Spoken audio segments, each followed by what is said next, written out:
Hello friends, अभी सुबह का टाइम हो गया है और अभी मैं यहाँ पर अपने घर की सफाई कर रही हूँ। और आज मंडे भी है, तो आज जैसे कि सावन का महीना चल रहा है, तो सावन के महीने बस शिव जी के ऊपर जल चढ़ाने से ही सभी की मनोकामनाएं पूरी होती है और मन को बहुत ज़्यादा शांति मिलती है, क्योंकि भोलेनाथ जी का सावन का पूरा महीना मनाया जाता है। हरी हरी साड़ियाँ, हरी हरी चूड़ियाँ पहनी जाती है, चारों तरफ हरियाली होती है, तो बहुत ज़्यादा अच्छा लगता है सावन में। तो इसी तरह आज मेरा फास्ट है, तो मेरे हस्बैंड जी ये गए थे बेलपत्र लाने के लिए, क्योंकि सामने एक पेड़ है बेल का, तो वहीं से तोड़कर ला दिए हैं।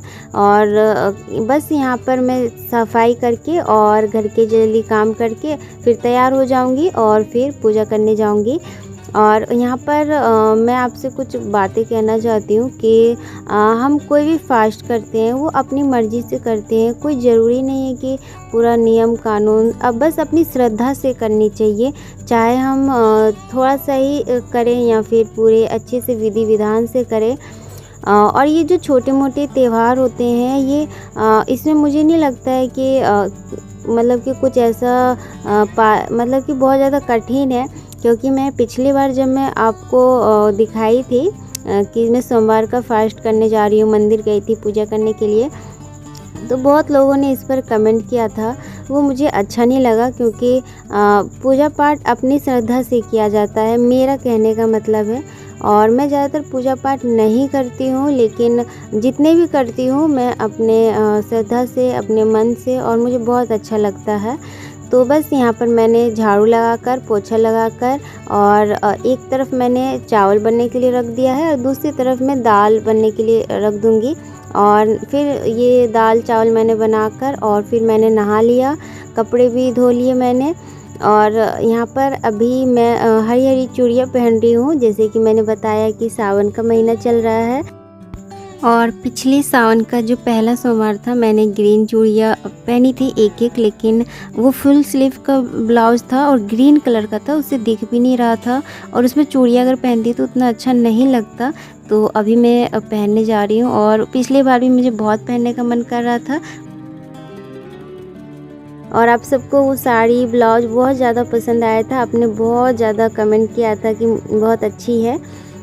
तो अभी बस मैंने हरी हरी चूड़ियाँ पहन लिया है, और सच में हरी जो कांच की चूड़ियाँ होती है, उसकी जगह कोई भी कंगन, कोई भी मतलब कोई इसकी जगह नहीं ले सकता। ये देखिए, बस मैंने सिर्फ हरी चूड़ियाँ पहना है, और जो सिंपल में रेगुलर वो पहनती हूँ, पीले वाले कंगन लेकर आई थी, उसी के साथ मैंने मैच कर दिया है। दूसरे कंगन भी मैंने नहीं डाला है, फिर भी कितना सुंदर लग रहा था। और अभी यहाँ पर आप सब बोल रहे थे कि आप अपने थाली में क्या लेकर जाते हो, प्लीज़ दिखाइएगा। तो ये देखिए, एक में मैंने पानी लेके रखा हुआ है, और एक छोटे वाले जो स्टील का है उसमें मैंने दूध लिया है। और लड्डू मैंने नहीं लिया है, क्योंकि हमारे यहाँ लॉकडाउन है। तो ये बादाम और इलायची दाना, और ये छोटे छोटे जो डब्बे थे स्टील के, उसमें एक में चंदन, एक में रोली, और ये फल, और ये तांबे का लोटिया नहीं है, ये पीतल का लोटिया है, इसी से जल वगैरह दूध वगैरह चढ़ाने के लिए।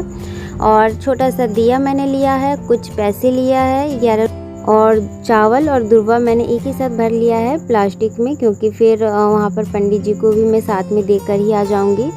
हेलो फ्रेंड्स, अगर आप भी सोच रहे हो कि एक आसान सा तरीका पैसा कमाने का, तो मुझे एक बहुत आसान सा तरीका पता है, और अगर मैं आपको बताऊंगी तो ये आपको बहुत ज़्यादा पसंद आएगा।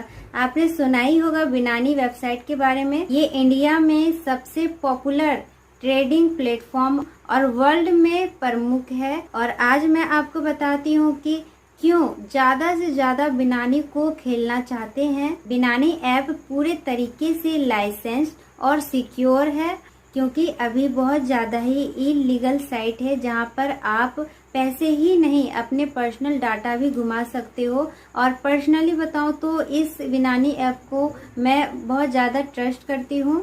सबसे बड़ा फ़ायदा ये है कि हम पेटीएम का यूज करके अपने पैसे को बढ़ा भी सकते हैं और निकाल भी सकते हैं। बहुत इजी है।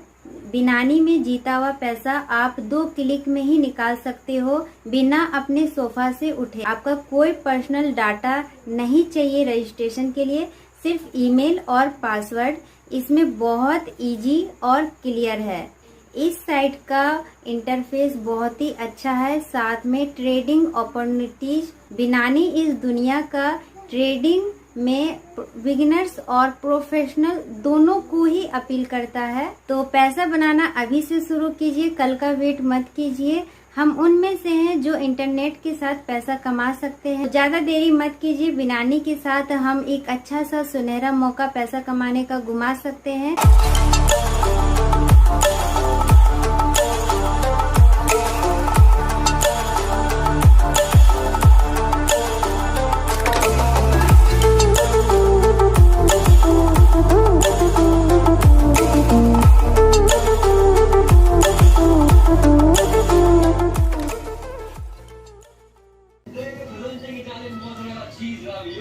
ऐसे दरवाजा बंद कर लेना, ठीक है?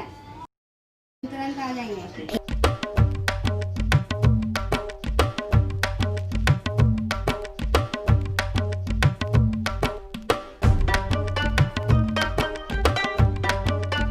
यहाँ पर मैं मंदिर से आ गई थी और डायरेक्ट मैंने नहा लिया, कपड़े चेंज कर लिया और जो कपड़े मैं धो कर गई थी उसे बाथरूम में ही रहने दी थी। उसमें से पानी निकल गया है तो पहले मैंने नहीं सुखाया कि जैसे कि बारिश का हल्का हल्का मौसम हो ही रहा था तो मुझे लगा कि बारिश हो जाएगी, तो फिर आके मैं यहीं पर अपने बरामदे की जो रस्सी है वहीं पे सुखा रही हूँ। और जो मैंने कपड़े पहन के गई थी उसे भी मैंने वॉश कर दिया है।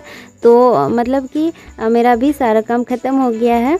और मेरे घर से सिर्फ पैदल अगर मैं चलूँगी तो जिस मंदिर में मैं पिछले सोमवार को गई थी सिर्फ 2 मिनट का रास्ता है, ज़्यादा दूर नहीं है। मंदिर पास में है इसीलिए मुझे अच्छा लगता है जाने के लिए, और भीड़ भी इतनी नहीं रहती है क्योंकि छोटा सा मंदिर है और मेरे पड़ोस में ही है। तो थोड़ा सा भले ही वो था, मतलब कि कोरोना टाइम चल रहा है, लेकिन मैंने पूरा इस बार एहतियात मैंने बरता है। पिछले टाइम में बच्चों को भी लेके गई थी लेकिन आप सबके बहुत सारे अच्छे अच्छे कमेंट आए, फिर मुझे भी समझ में आया कि नहीं, अभी बहुत सावधानी की ज़रूरत है।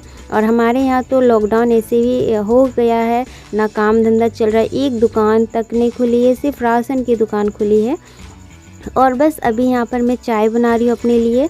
और वैसे तो मुझे चाय उतना पीने का मन नहीं करता है, लेकिन अगर मैं जैसे फास्ट मेरा रहता है वो भी फलहारी फास्ट, क्योंकि पिछले वाले ब्लॉग में इतने सारे कमेंट आए थे कि आप फास्ट करती हो फिर खा पी लेती हो, ये कैसा फास्ट है। तो जो इस तरह के हमारे पर्व आते हैं हिंदू धर्म में, वो एक निर्जला फास्ट भी होता है। इसे कोई कोई निर्जला फास्ट भी रखती है जिनकी बस की बात है, और जो फलहारी फास्ट भी रखती है जिसमें हम लोग फल खा सकते हैं, दूध खा सकते हैं। और फलहारी फास्ट में बहुत चीज़ें खा सकते हैं, आलू हो गया, नमक और अन्न का प्रयोग नहीं करते हैं, जैसे नवरात्रि में जो चीज़ खा सकते हैं वैसे ही। तो मैंने पिछले साल जो आलू का चाट बनाया था, मूंगफली आलू का, मैंने उसमें नमक नहीं डाला था। मेरे मुंह से निकल गया कि मैं नमक डाल रही हूँ, मैं उसमें सेंधा नमक मैंने यूज किया था, लेकिन मैं उस टाइम सेंधा बोलना भूल गई। सेंधा नमक व्रत का नमक ही होता है, वो व्रत में खाया जाता है। और यहाँ पर आशी को देखिए, ये कितने मस्ती से टीवी देख रही है। और बस मैं इसको यही कह रही हूँ कि आप गिर जाओगी, तो फिर ये उठकर और सही से यहाँ पर टीवी देख रही है। मैंने इनको प्रसाद दे दिया था हल्का फुल्का, बेटा भी टीवी देख रहा था। और बस यहाँ पर मैं अभी चाय पी के जल्दी से और आ गई हूँ यहाँ पर आलू और बैगन की सब्ज़ी बनाने के लिए। मैं तो नहीं खाऊंगी, लेकिन सावन में ऐसे भी बैगन नहीं खाया जाता है, लेकिन ये बैगन लेकर आ गए हैं तो अभी फिर इसे वेस्ट भी नहीं कर सकते हैं, तो फिर मैं इनके लिए बना दे रही हूँ बैगन और आलू की सब्ज़ी। और ये सूखी सब्ज़ी ही बनाऊँगी, तो बैगन के जो छिलके हैं उसे मैं हल्का हल्का छील दे रही हूँ, और इसका जल्दी से फिर ये गल जाता है और इसका स्वाद ही बढ़ जाता है। तो यहाँ पर मैंने सरसों का तेल डाला है। सरसों के तेल को थोड़ा सा टाइम लगता है गर्म होने में, और उसका जो पीलापन होता है, उसका एक झाल टाइप का होता है, वो ख़त्म होने के लिए। बस यहाँ पर मैं आज बैगन की सब्ज़ी बना रही हूँ, लेकिन सरसों का जो होता है तड़का लगता है, काले वाला जो सरसों होता है, उसी का एक काला सरसों बैगन का जो सूखी सब्ज़ी बनता है वही मैं बना रही हूँ। और ये बहुत अच्छा लगता है, इसमें लहसुन प्याज नहीं जाता है और ज़्यादा मसाले भी नहीं जाते हैं, सूखे मसाले ही जाते हैं। और बैगन को जब हम छील देते हैं तो साथ साथ में धीरे धीरे बहुत अच्छा स्वाद आता है, और ये बहुत जल्दी भी बन जाता है। तो बस अभी मैं यहाँ पर सिर्फ धनिया पाउडर, लाल मिर्च पाउडर और थोड़ा सा मैंने काली मिर्च डाला है, काली मिर्च का पाउडर डाला है। और ये नमक मैं डाल दूँगी। तो ये देखिए यहाँ पर ये कुछ इस तरह का दिखता है। 2 टमाटर मैंने डाल दिए कि साथ साथ में ये पक जाएगा। और अभी बस इसको इसी तरह मैं भूनूंगी और उसके बाद धीमी आंच करके इसे मैं ढक दूंगी। ये धीरे धीरे जो आलू है वो अपने आप पक जाएंगे। और मैंने फिर इनको फिर खाना वगैरह भी मैंने लगा दिया है, बच्चों को और हस्बैंड को भी दे दिया है। और मतलब आप विश्वास नहीं करोगे, पूरी तरह से हमारे यहाँ लॉकडाउन हो गया है। ऐसा कभी हुआ नहीं था, पिछले टाइम भी ऐसा नहीं हुआ था कि सारी दुकानें बंद हो जाए। अभी तो छोटी मोटी सारी दुकानें पुलिस बंद करवा रही है और सही भी कर रही है, क्योंकि बहुत ज़्यादा कोरोना फैल चुका है। और अब मैं नेक्स्ट टाइम मंदिर भी नहीं जाऊंगी पूजा करने, मैं घर में ही अपना पूजा कर लूँगी, क्योंकि कहते हैं ना यथाशक्ति तथा भक्ति। तो यहीं तक थी आज की मेरी वीडियो। उम्मीद करती हूँ आप सभी को पसंद आया होगा। हम फिर मिलेंगे अच्छे से नए वीडियो के साथ।